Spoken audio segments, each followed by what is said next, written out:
अस्सलाम वालेकुम अज़ीज़ नाज़रीन। उम्मीद है आप सब लोग ठीक होंगे और खैर खैरियत से होंगे। तो मैं अपना नया चैनल शुरू करने जा रही हूँ जिसका नाम है नॉवेल चैनल। आई होप आप सब लोगों को बहुत ज़्यादा मेरा चैनल पसंद आएगा और आप लोग मुझे बहुत ज़्यादा सपोर्ट करेंगे। इस उम्मीद के साथ कि आप लोग मुझे बहुत ज़्यादा सपोर्ट करेंगे तो अपना पहली वीडियो और पहला नावल मैं स्टार्ट करती हूँ। मेरा जो फर्स्ट नावल है जो मैं पढ़ने जा रही हूँ इसका नाम है अहले इश्क, जिसे लिखा है आज महक ने।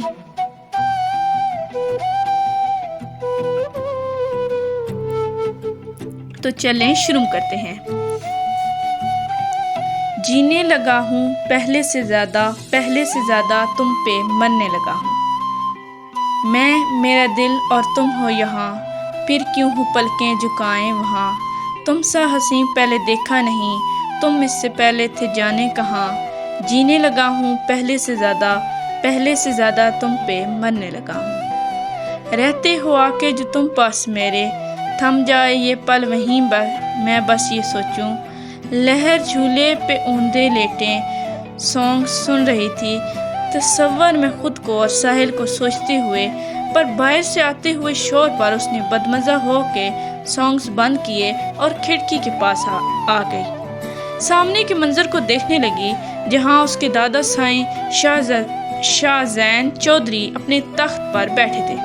उनके तख्त के एक तरफ उसके बड़े चाचा साईं सुलेमान चौधरी बैठे थे और दूसरी तरफ उसके बाबा साईं शाह जमान चौधरी और उसके बाबा साईं के साथ ही उसके छोटे चाचा साईं उस्मान चौधरी खड़े थे। और इन सब के सामने बहुत सारे गांव के लोग खड़े थे। शाम के वक्त अक्सर इसके दादा साईं की पंचायत घर के सहन में ही लगती थी। इतने सारे लोगों को खड़ा देख के लहर समझ गई थी कि जरूर आज फिर कोई शाहों की तरफ गया होगा, उनकी तरफ से कोई यहाँ आया होगा या फिर कुछ ऐसा। पर जो भी था मसला शाहों की तरफ से ही था। वो ये तो नहीं जानती थी कि चौधरियों और शाहों में मसला क्या था। उसे तो बस इतना पता था कि पहले ये एक ही गांव हुआ करता था जो कि अब दो में तकसीम हो चुका था, एक चौधरियों का तो एक शाहों का। अगर चौधरियों की तरफ से कोई इस तरफ चला जाए तो या तो उसको मरा हुआ जिस्म मिलता था या फिर ऐसे हालत कि वो 1 महीना अस्पताल में ज़रूर रहता था। और अगर शाहों की तरफ से कोई इस तरफ आ जाता तो उसके साथ भी यही किया जाता। और आज भी शायद यही मसला था, इसलिए वो खिड़की बंद करके नीचे आ गई। यहाँ भी एक तरफ उसकी दादी सुरैया बेगम की पंचायत लगी हुई थी जहाँ वो औरतों के मसले हल करती थी और घर में बहुत सारे मुलाजिम थे, इधर से उधर काम कर रहे थे। और उसके सामने उसकी बड़ी चाची आमना बेगम गरीबों को अनाज और कुछ कपड़े बांट रही थी और वो उसकी तरफ आ गई। ताई जान क्या कर रही हैं? लहर ने जानबूझ के सवाल किया, जिस पे आमना बेगम ने मुस्कुराकर अपनी जलबली सी भतीजी को देखा जिसकी शरारतों में पूरे घर की जान बसती थी। कुछ नहीं लहर, मैं तो बस दाने दे रही हूँ। अच्छा चाची, ये जुबैर भाई और किया भाभी नजर नहीं आ रहे, कहाँ गए हैं? लहर ने उनके बेटे जुबैर का और उसकी जुबैर की बीवी रुकिया को पूछा। शाहजैन चौधरी और सुरैया बेगम के 3 बेटे थे। सबसे बड़ा सलमान चौधरी, उससे छोटा शाहजमान चौधरी और सबसे छोटा उस्मान चौधरी। सुलेमान चौधरी और आमना बेगम के 3 बेटे थे, जुबैर, शहीर और शहीर यार। जुबैर की शादी हो चुकी थी, वो लायर था और घर पर रहकर ज़मीनों के ही काम देखता था। शहरयार और शहीर दोनों जुड़वा थे और एमए कर चुके थे, अब बाप दादा का बिजनेस संभाल रहे थे। और शाहजमान चौधरी और मामा बेगम की एक ही बेटी थी लहर चौधरी, जो कि पूरे घर की लाडली थी और बहुत शरारती। लहर डॉक्टर थी और शाहजैन चौधरी का ही ख्वाब था कि वो लहर डॉक्टर बने, क्योंकि उनके गांव में कोई अस्पताल नहीं था। गांव के अस्पताल शाहों की तरफ थे, इसलिए वहां कोई जाता नहीं था। 3 घंटे का सफर तय करके शहर जाना पड़ता था। अब जब लहर ने अपनी पढ़ाई मुकम्मल कर ली तो वो उसके लिए अस्पताल भी बनवा रहे थे। उस्मान चौधरी और जीनत बेगम के 2 बेटे थे, असद और आहद। असद अभी मैट्रिक में था और आहद 5वीं जमात में था। اس گھر کی صرف ایک ہی بیٹی تھی، لہر چودھری، جس میں سب کی جان بستی تھی اور لہر کی جان ان کے سب سے بڑے دشمن سہل شاہ میں بستی تھی۔ زبیر زمینوں پر گیا اور رقیہ امامہ اور زینت کے ساتھ باورچی خانے میں ہے۔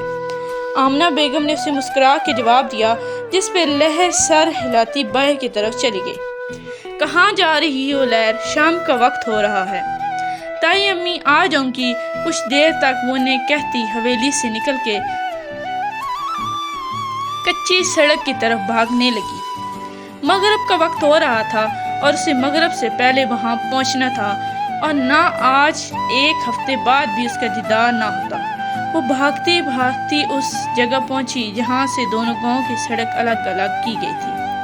وہ سیدھی سڑک شہر سے آتی تھی اور اس کا ایک موڑ چودھریوں کے گاؤں کی طرف نکلتا تھا اور ایک شاہوں کے گاؤں کی طرف۔ وہاں سے شاہوں کی زمین پر جانے کا رستہ بھی تھا۔ شاہوں کی پوری زمینیں وہاں سے واضح نظر آ رہی تھی۔ اس نے ایک نظر سامنے دیکھا اور اس پیپل کے پیڑ کے پیچھے چھپ کے اس شہر سے آنے والی سڑک کو دیکھنے لگی۔ آج ایک ہفتے بعد وہ شہر سے لوٹنے والا تھا۔ مغرب کی اذانیں ہو رہی تھیں، ہر طرف اندھیرا پھیل رہا تھا۔ یا اللہ، کہیں وہ چلے تو نہیں گئے۔ میرے آنے سے پہلے لہر کو خدشہ ہوا۔ نہیں، آپ میرے ساتھ۔ لہر کی بات اب بھی بیچ میں ہی تھی کہ اس کے سامنے ایک کالی جیپ آتی نظر آئی۔ وہ اس کی جیپ تھی۔ لہر نے نظریں اس کی طرف ڈالیں۔ اس کی جیپ رفتار بہت تیز تھی، پر لہر کی نظریں جب اس پہ پڑی تو وہ پلٹنا بھول گئی، اور اس کی گھری کالی آنکھیں، شہد رنگ بال، تیکھے نقوش، لمبا قد، چوڑا سینہ، گھنی مونچھیں اور سفید رنگ مغرور انداز، وہ اپنے آپ میں ایک مثال تھا۔ لہر کی نظریں ابھی بھی وہیں ٹھہری تھیں، پر وہ تو کب کا جا چکا تھا۔ لہر کو جب احساس ہوا تو وہ بھی حویلی کی طرف چل دی۔ جانتی تھی تھوڑی دیر ہو گئی ہے تو اسے اس کے دادا سائی خود اسے ڈھونڈنے ہوئے یہاں آ جائیں گے۔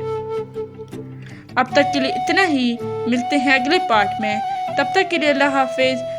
Please like, subscribe and share my channel and press the bell icon for more videos.